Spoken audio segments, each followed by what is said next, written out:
Hello there, welcome to another week in our garden. Before we set the seed, I'll just take you up to scratch with what I've been up to over the last few days. It's been so cold. I started to prepare the boxes. I've got them out of storage at the bottom stables and I'm painting them up. The bigger ones, we'll do 2 of those for the potatoes we're going to grow in them. And I think I've got about 8 of those smaller ones that will grow the tomatoes and the peppers in again. They did very well. And for a bit of chipboard, this will be their 4th year, so they're doing quite well. I do paint them with floor paint, which gives them a bit more protection. Another little job I did while I was in town, we went to one of the local garden centres and I bought the rest of my main crop potatoes. So we've got them all down now. I bought a few Desiree and some Maris Piper and some King Edward. That should be enough for us now. There we are then. We've got the early potatoes over there, first and second. Then we've got the main crop this side. That should be enough for all our requirements this year. Just getting them nicely sprutted up. There's no rush, it's plenty early yet. Now we've had a request when I showed you last week my list of the vegetables we're going to grow in the garden. Somebody asked if they could see it. So I've done on the board a little bit larger. I'll put it on the table. Diane will scan it if you like and hopefully you'll be able to read my writing. Now this is what we're growing here. This is a provisional list. It might alter a little bit, but these will definitely be put in because these are the seeds we have at the moment. There's quite a few, but then again we've got quite a bit of room. Some things as they come out, others will follow them in over the season. All I've done now is I've entered the setting times and the planting times of all these in the diary. Also I've put in when I need to prepare the ground for them, so everything's planned out in the diary, so there'll be no where do I put this, there will be a place for it.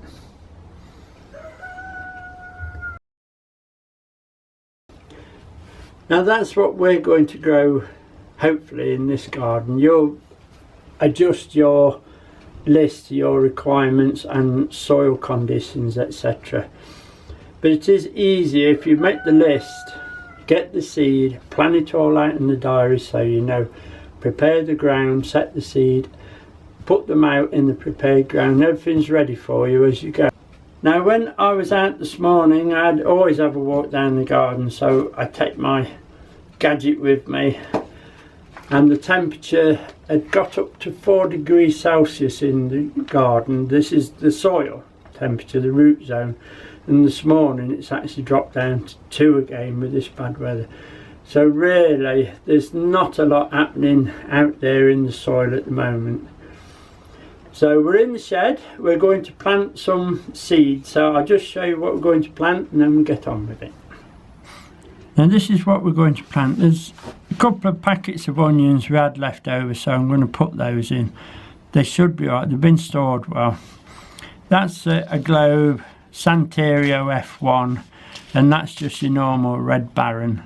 Going to put a little bit of broccoli in. It takes a long time for the broccoli to settle down and flower, so if I put it in now it'll be ready for towards the end of the summer. 2 packets of Busy Lizzies. They're just mixed. There's an F2 and an F1, so we'll see how we go with those. And of course the old broad beans. These are the Sutton, a very, very old variety. It's even older than me, I think, that one. Get these in and we'll also set the seed in this compost. This compost out, believe it or not, this morning when I put this here it was in the sun, but it was feeling quite cold, but I put the thermometer in and it's up at 10 degrees now, so we can actually set the seed. Set the seed in it because it's at 10. If it was any less than 10 I'd hold off a little bit and let them warm up a bit. I put the empty trays, put the compost in the trays and just put it in the propagator to warm it up, but this is fine. It's 10 degrees now, so that's okay. Now the seeds we put in last week, the sweet peas and the geraniums, are all popping up now in the propagator.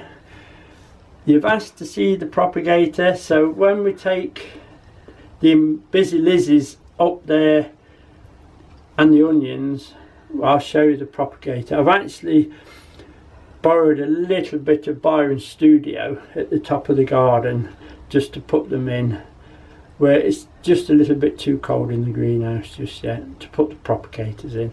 So we've borrowed a bit of his space, but I'll show you that when we go up.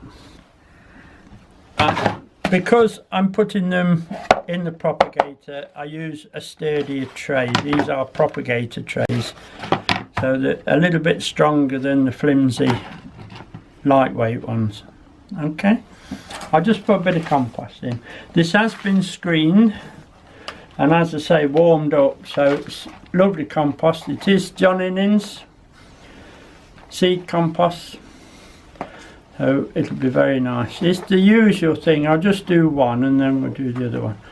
Where's my stick? I always have a stick. What you do, you level it. It's always the same. Level it, press it down. That's it, look. Not too firm, but firm enough. A little bit of a tap. Always the same for setting the seed up. There you go.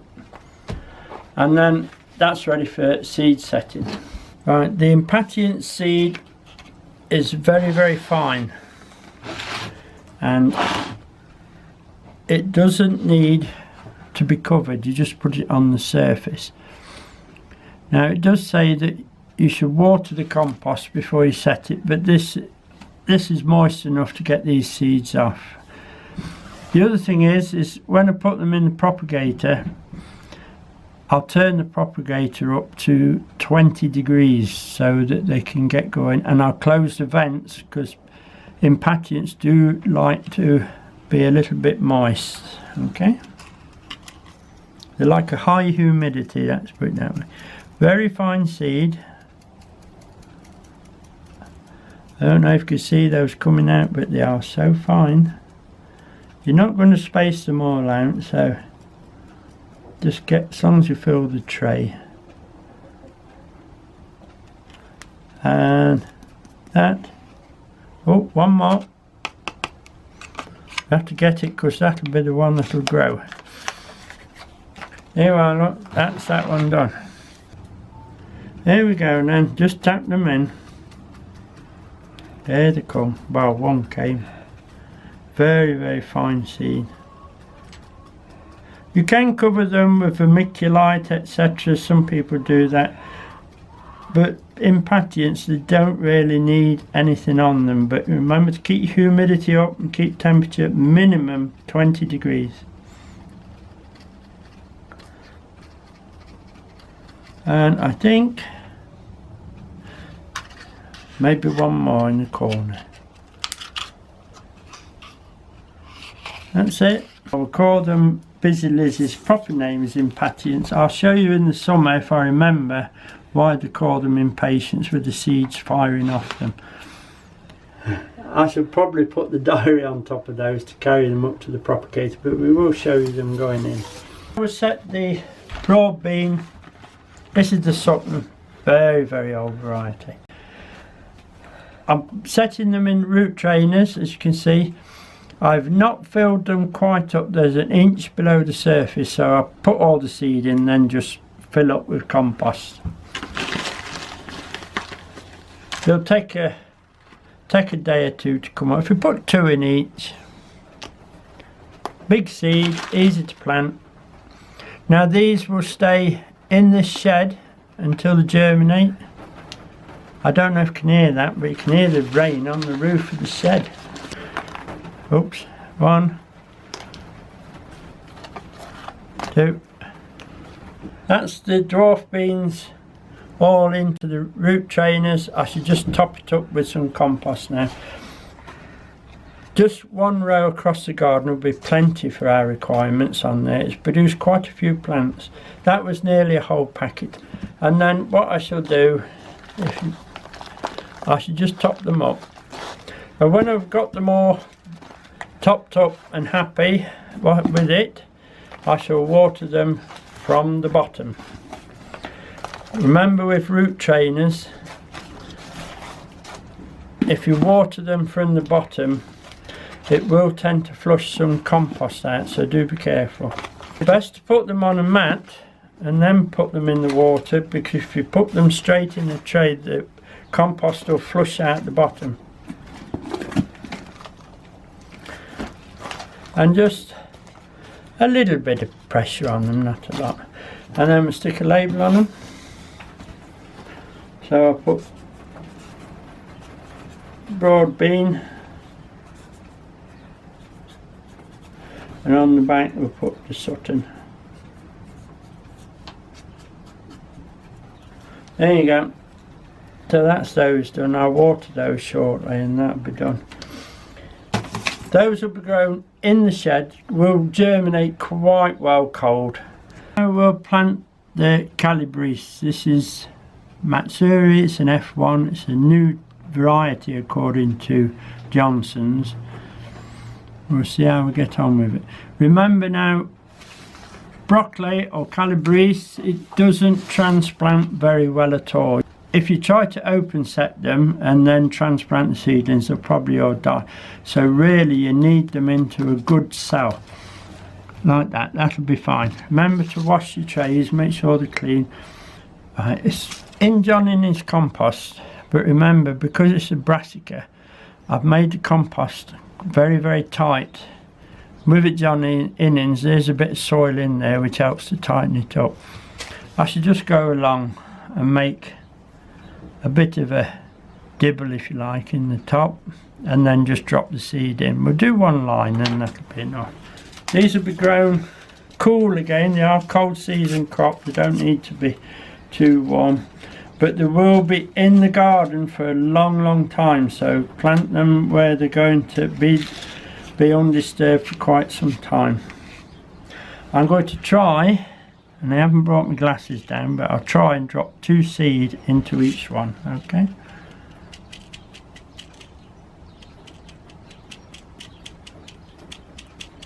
I won't put that, it's not letting me do it. Still raining out there, I can hear it. There we go, then 1, 2, 1,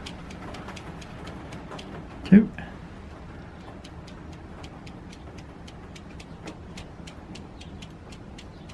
Come on, 1, 2. I think 3 went in that one actually. 1, 2. And again. 1, 2 went in there. Now remember, Calabrese or any broccolis don't like to be transplanted, so we grow them in cells. If 2 plants come up, we'll take the weakest one out and grow the strongest one on. Then we'll water it, and very carefully, when they're ready, plant them in the garden without trying to disturb the root at all. What I should do, I'll just put a label in like we do, so I know that that row's been done. Then I'll finish the other row up. I'll just cover these up. There you go. So that's the broccoli or Calabrese done. I do actually, it's one of my favourite vegetables. It's very nice, but remember, it's going to take a long time out there. If you think that your normal purple sprouting can be in the garden for more than a year before it starts to show the florets that we eat, so we need to be thinking about planting them in the next few weeks so that they're ready for this time next year. Right, we'll put those aside. We'll just do a line of onions just to show you how you put them in the same. Two seeds to a cell. These will go in the propagator because they need about 15 degrees to get them germinated and get them going. Just one line up. Again, I've done them quite tight in the compost because they might be in there sometime depending on the weather, you see. Let's put some red ones in, shall we? So we'll put a line of red barron in. Now I've also sent for some heat treated onion sets, so we'll have some from seed and some from sets. Can you hear that rain? So again, look, big seed, black seed, 1, 2, 1, 2, 2, 2, and come on, 2. I'll pop that on top. Again, I'll finish it later, but I'll just cover those up and mark it what we've done. So we can say we've done a few anyway.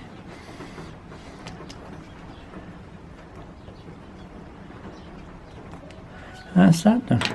Finish the onions in a short while. It's sleeting outside and I think we're going to be stuck in this shed for a while. The onions I'll put in the propagator with the sweet peas that are in. They'll need between 10 and 15 degrees Celsius. And remember with your onions that when the day length gets to 16 hours, they actually stop producing leaves, if you like, and start swelling the bulbs up. So if you want very, very large onions, set them as early as possible to keep them growing longer. But that's what happened to us last year. We got such a big crop of onions because we went a little bit early, and we got such a big crop, we still got 3 strings left, as you can see.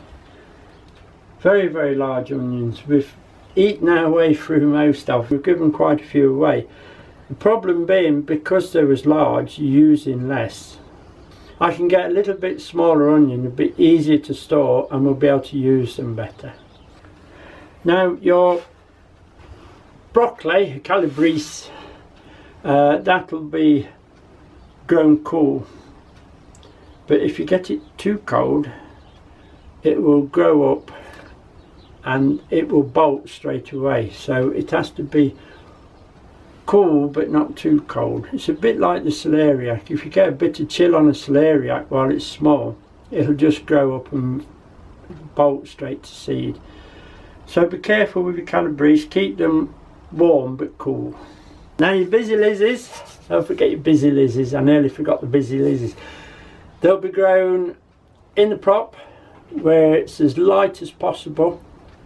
Be misted at least once a day because they do like humid conditions. I should keep the vents closed, but I should also keep the water that I'm going to spray on them in the propagator itself, so it's the same temperature as seed. They will need a minimum of 20 before they'll germinate, 20 degrees Celsius that is, so they're going to be quite warm.